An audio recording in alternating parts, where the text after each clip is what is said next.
Hello YouTube, Robin Hood Bricks here, and today I was going to sort out this entire area so it'd be completed, all of the pavements finished and so on, and even installing the Drillex drilling machine sort of scene over here in between these two tall buildings. But then I realised I had a lot more time on my hands actually, and maybe that would be better used sorting out the fairground, because I know a lot of you are just dying to see it all finished and in place. So I'm going to do that. Well, even before recording this week, I'd done quite a few jobs.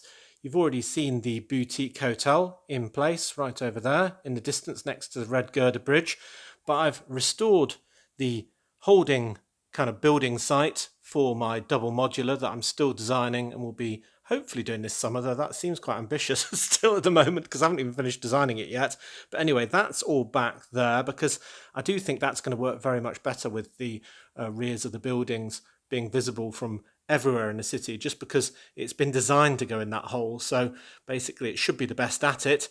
So the supermarket is back in position over here, and I've started filling all of these sort of horrible bits in on the back. I'm still due a few pieces to sort out those, and then I will be adding some large adverts to the back of that, but that looks good from most angles with all of the awning and so on going on there, and I think it's a bit better than the supermarket that recently got released by Lego, so that's good to know.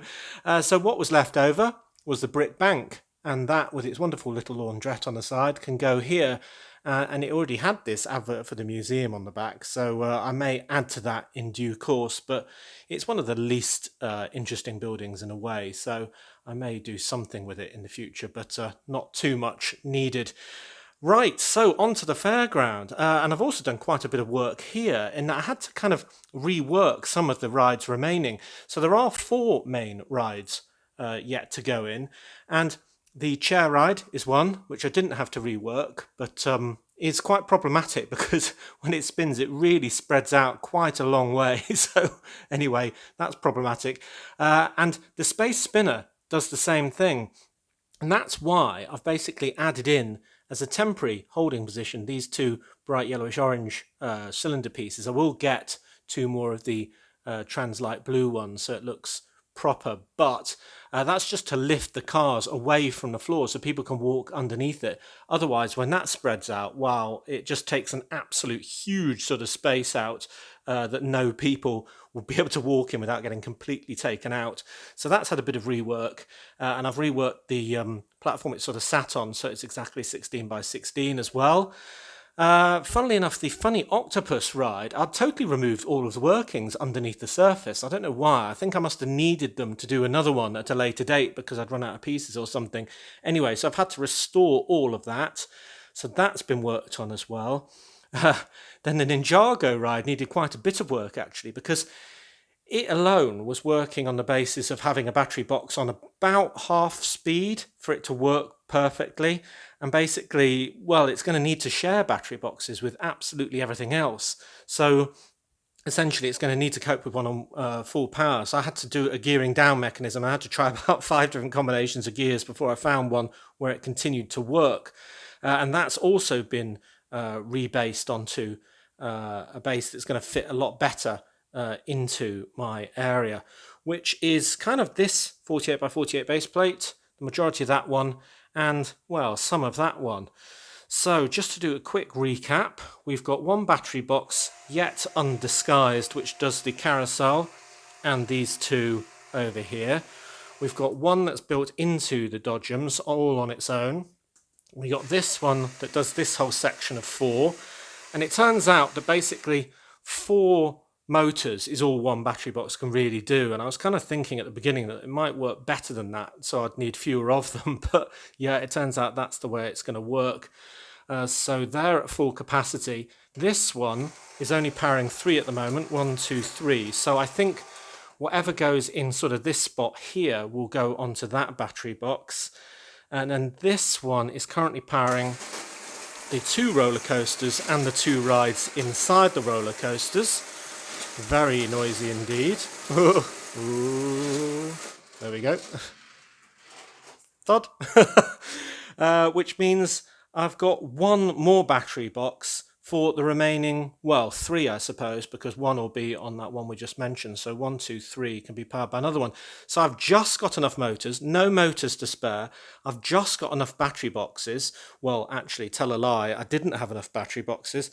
I've had to basically steal the one from the GBC factory and replace that with a kind of standard actual battery box rather than rechargeables to free up this one, because this is going to get a lot more use.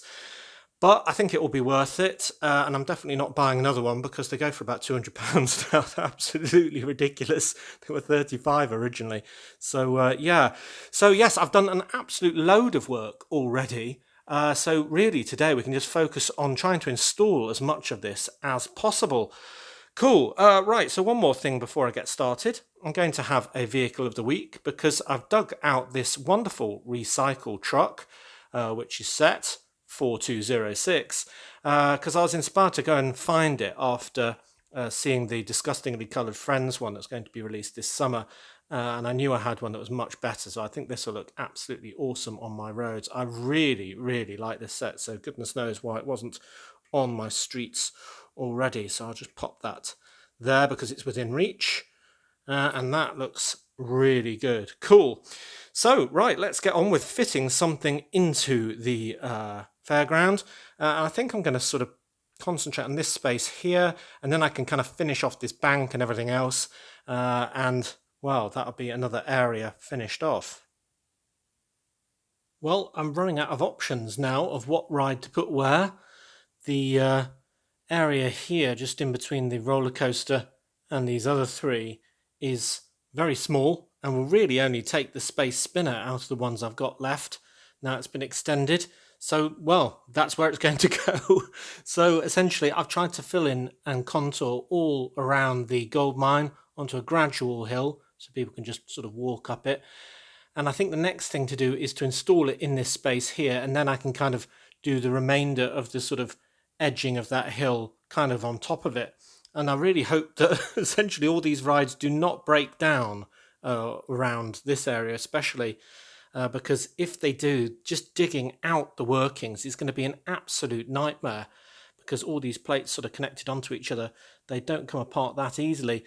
So anyway, right, yeah, I think that slope is looking really nice now, and I can kind of break it up a little bit so it doesn't look quite so square with people and plants and all the rest of it in due course. But yeah, let's get that ride in there.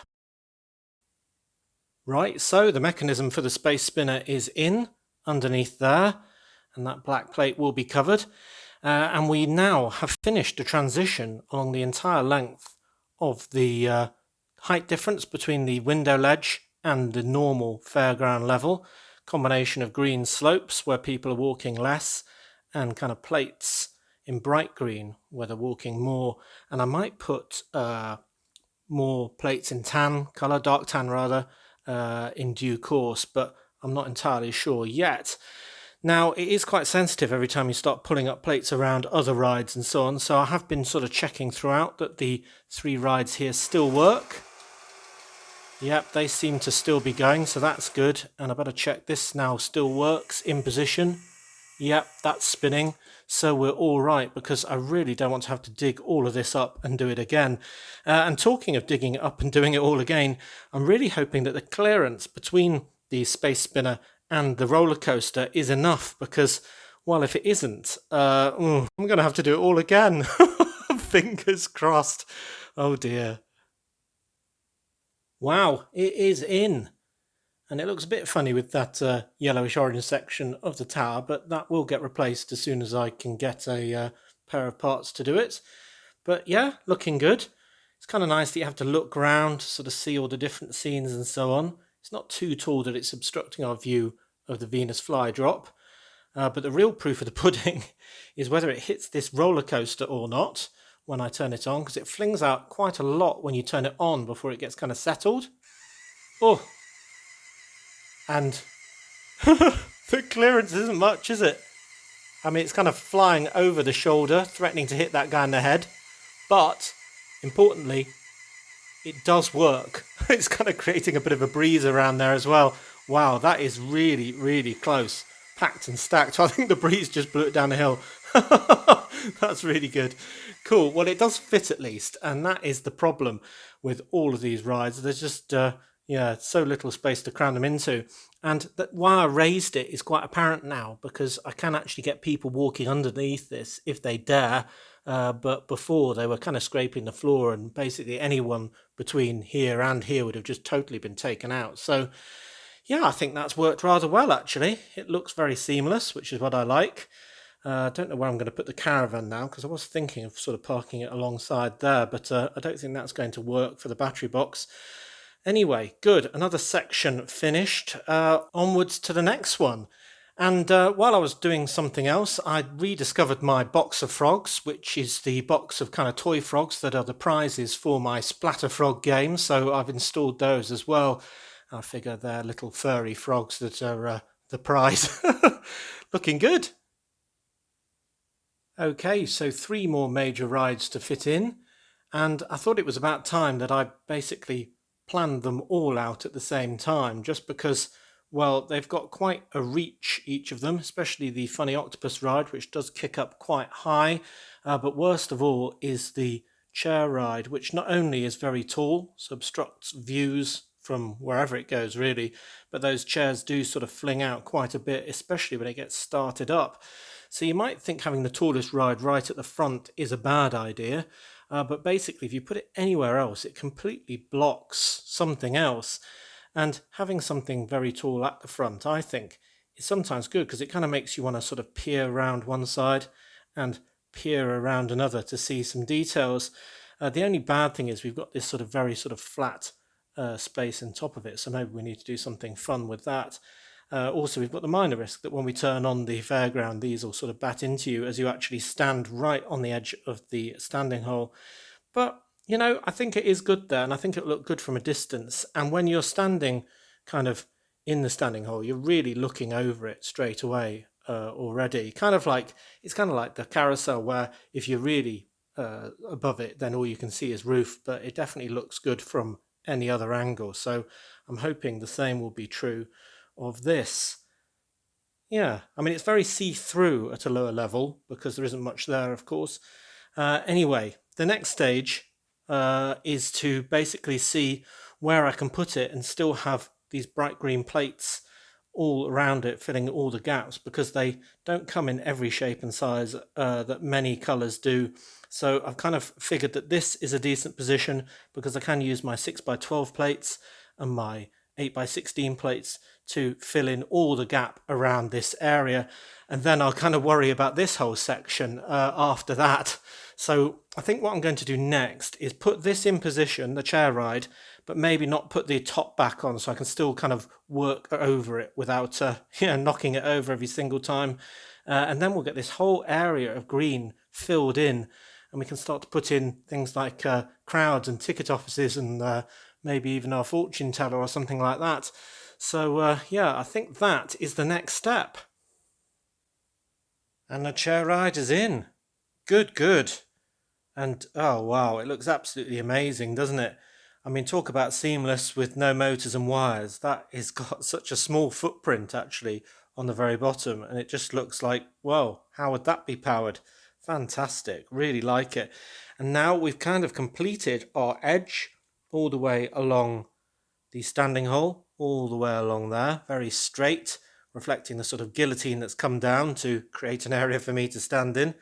And that looks very neat indeed. So we've got a really large green area over here that we can fill full of people eating candy floss and doing all the other interesting fairground things. Maybe we'll have one of our ticket caravans over there in that space. And it will be very much like the other open space, I suppose, that's currently got this cardboard box on it, that's got the remainder of the generously donated broken and damaged bricks, stained and all the rest of it. That was a very, very, very useful gift from Kaj to Imagine Bricks, because really I should dedicate the whole fairground to him, because it's just wouldn't have been possible with the huge volume that I've used. I mean, this box was pretty much full, a little bit below the brim maybe, but that's how many I've used. I mean, you can start to see the cardboard at the bottom. So I've really been burning through them. And the amount that's left is going to be enough for the remaining area. So, wow, it's just, I don't know how I would have done it without it, to be honest. I'd be cursing every 2 minutes and having to do another Bricklink order, I think, to buy them the more conventional way. So, yeah, I mean, they are awfully damaged and stained and all the rest of it. But, yes, just so useful in this context. So, yeah, that's that on. So let's give that a quick spin, quite literally. I'm just going to get the slightly higher angle so you can see how close it gets to the dodgems when I do it. You see it just touched that time, actually. Before it sort of settles down, it does sort of fling them out when it gets started. But I don't think if it just touches a little bit like that, it's a big problem. And it doesn't overhang the edge of where I'll be standing really at all. So that works rather well. And you can kind of see through it to what will be behind it. So I think that works rather well. Excellent. Right. So now I've got to decide what to do next. I could put in the funny octopus ride, which suddenly dawns on me is very similar in kind of build and colour and eyes to the little one that's in the pond there. So I'll probably put it really close, actually, partially because we have to, because of the clearance needed between these two. But the other thing that I really have to start considering is how I'm going to hide these 3 battery boxes. I mean, there's several options. I could get more caravans. I mean, there's one spare one right over there in the window to sort of hide them in, or maybe hide them in sort of other things like ticket offices and, well, little builds for food or whatever. But yeah, wherever I do it, they're going to have to, well, pop out in the right area and, well, not look out of place really. And I'm kind of painting myself into a corner here. Very soon I'm going to have all these battery boxes popping out of a very small hole with no idea what to do with them. So I don't want to go too far today and leave myself a massive problem next time of sort of pulling all of this back up just to do a solution. So yeah, I think I will put in the funny octopus ride today and then, well, we'll have everything running and see how it looks so far. Right, mechanism in. And it's so much easier on this flat section than when we're doing all that stuff, A, a lot further away, and B, all on different levels around the windowsill. Absolute nightmare over there. But here, pretty simple. So yeah, I just need to attach that on there properly, and we should be good for the final test of the day. All right, all on. So it's test run time. And, ooh, hey, oh, it's going backwards. I must have accidentally put the motor on the wrong side of the worm gear or something. Yeah, that's a bit odd. But I do actually quite like the way that it's going in the opposite direction from the chair ride. That one's going clockwise and that one's going anti-clockwise.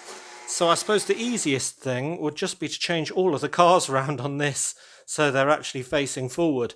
There'll be less sick faces if they're all going the right way, I think.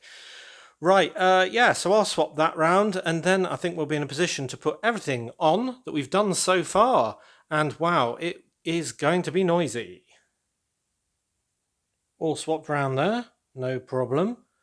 And just in testing some of the other ones, I've noticed that the chain has popped off the dodgems, so we won't be seeing that going around. I haven't got time to take that all apart and get that running again.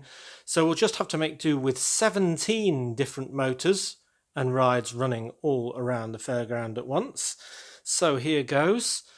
1, 2, 3, 4, 5. Woo!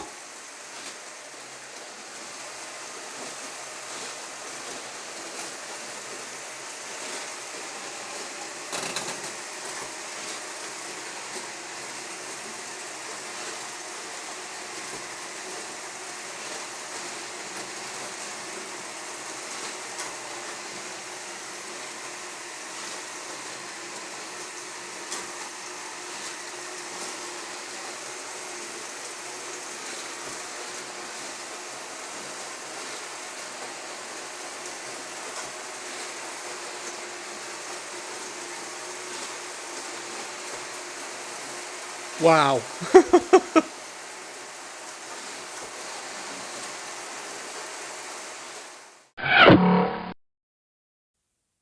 Well, I am super happy with today's progress. We have done 1, 2, 3 big ride installations, but also we finished off all of the difficult area around the windowsill and all that sort of different level stuff, and it's looking fairly good, I think. Definitely better when it gets fully disguised. But most importantly, we've vastly decreased the area that's yet to do, completely exposed. We've got one ride to fit in that, so that should be relatively easy in that it's already sort of to the right size. I think the only really significant task that remains, as I said earlier, is to disguise these battery boxes and incorporate them into the fairground rather than just sort of having them underneath a table or something a bit cheaty like that. But I think I've got a really good idea for that, and I think it's going to be absolutely fantastic and even a bit funny, really. So that should be good. But yeah, this is really starting to come together. And although the noise is horrific, seeing all of these things on at once is something quite special, really. And without seeing any of the wires or battery boxes, it'll be even better as well. And of course, with our favourite, the Dodgems, running next time. So as always, thank you very much for watching. It is appreciated. Do remember to like, comment and subscribe for more awesome LEGO videos. And if you value this channel, there are many ways in which you can support it. Do check out the links in the description below. And next time on Robin Hood Bricks, we'll be doing a brick haul because it will be Wednesday. Then on Friday, I think we do have to continue on with our ocean base for the deep sea cabinet, 20,000 bricks under the sea. So until all of that, see you